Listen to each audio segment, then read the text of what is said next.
Janshakti news, जनतेसाठी जनतेसोबत।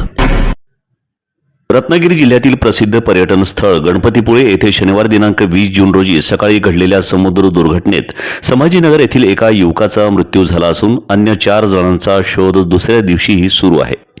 या घटनेमुळे परिसरात हळहळ व्यक्त होत असून पर्यटकांमध्ये चिंतेचे वातावरण निर्माण झाले आहे। मिळालेल्या माहितीनुसार संभाजीनगर येथून पर्यटनासाठी आलेल्या 21 जणांच्या गटातील काही युवक शनिवारी सकाळी समुद्रात उतरले होते।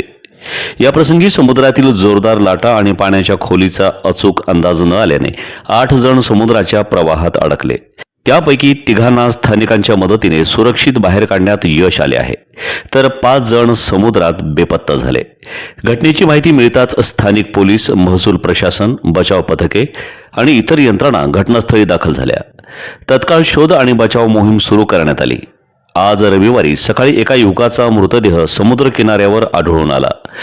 मृत युवकाची ओळख प्रेम आदमाने, वय वर्ष 19, राहणार बिडकीन, छत्रपती संभाजीनगर अशी झाली आहे। उर्वरित 4 युवकांचा शोध घेण्यासाठी समुद्रात आणि किनारपट्टी परिसरात युद्धपातळीवर मोहीम सुरू आहे। मात्र समुद्रातील उंच लाटा, वेगवान प्रवाह आणि प्रतिकूल हवामानामुळे बचाव कार्याला अडथळे येत असल्याची माहिती प्रशासनाने दिली आहे।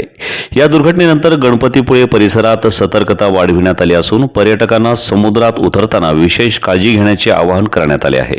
पावसाळी हंगामात समुद्र खवळलेला असतो, त्यामुळे धोकादायक ठिकाणी जाणे टाळावे असे प्रशासनाकडून सांगण्यात आले।